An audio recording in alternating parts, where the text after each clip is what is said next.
Assalamualaikum warahmatullahi wabarakatuh. Salam sejahtera buat kita semua.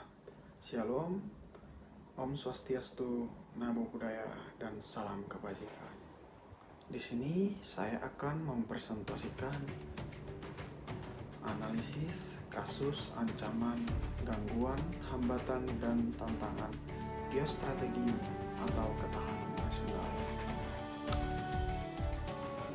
Yang pertama itu ada memahami konsep geostrategi dan ketahanan nasional, yang artinya geostrategi mempelajari interaksi antara ruang geografi dan kebijakan strategi suatu negara.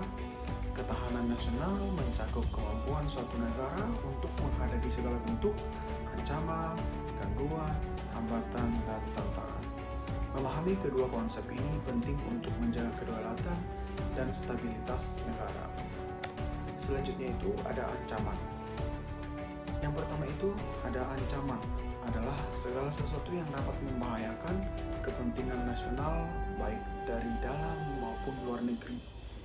Jenis ancaman itu dapat berupa militer, ekonomi, politik, sosial budaya, dan teknologi.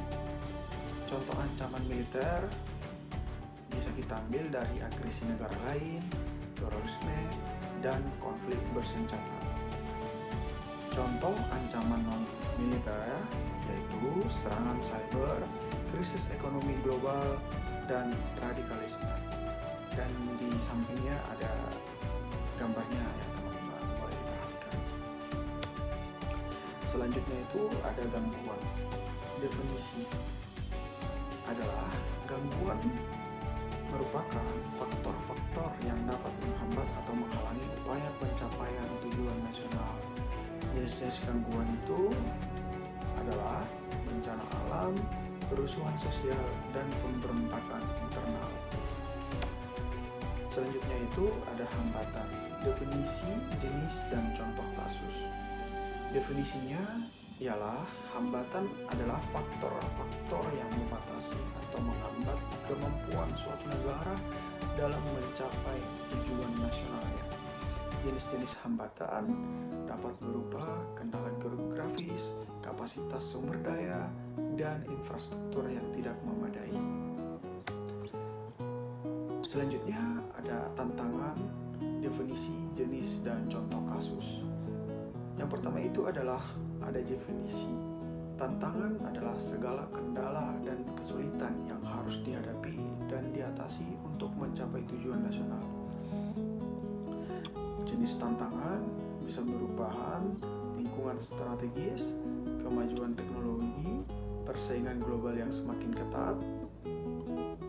Contoh kasus, tantangan yang dihadapi Indonesia antara lain menjaga stabilitas politik, mengembangkan infrastruktur, dan meningkatkan daya saing ekonomi. Selanjutnya ada studi kasus.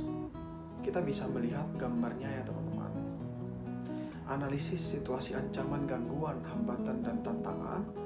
Ancamannya bisa meningkatnya aktivitas terorisme dan radikalisme, serta ancaman cyber terhadap infrastruktur kritikal.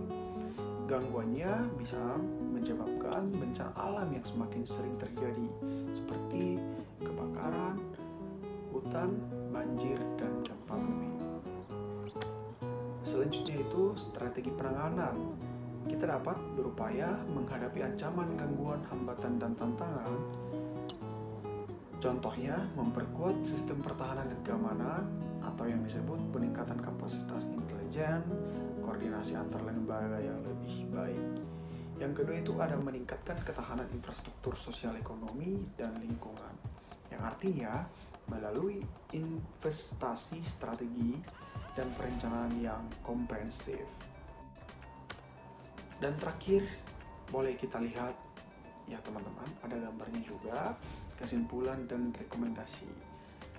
Ada kesadaran dan ancaman, gangguan, hambatan, dan tantangan, yang artinya kesadaran akan ancaman, gangguan, hambatan, dan tantangan geostrategi atau ketahanan nasional penting untuk menjaga kedaulatan dan stabilitas Indonesia.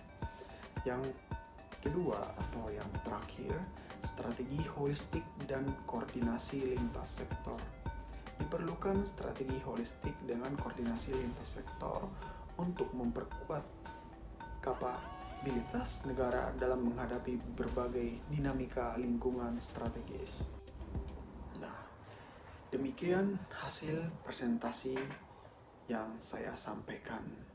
Apabila ada kata-kata salah, mohon dimaafkan. Terima kasih.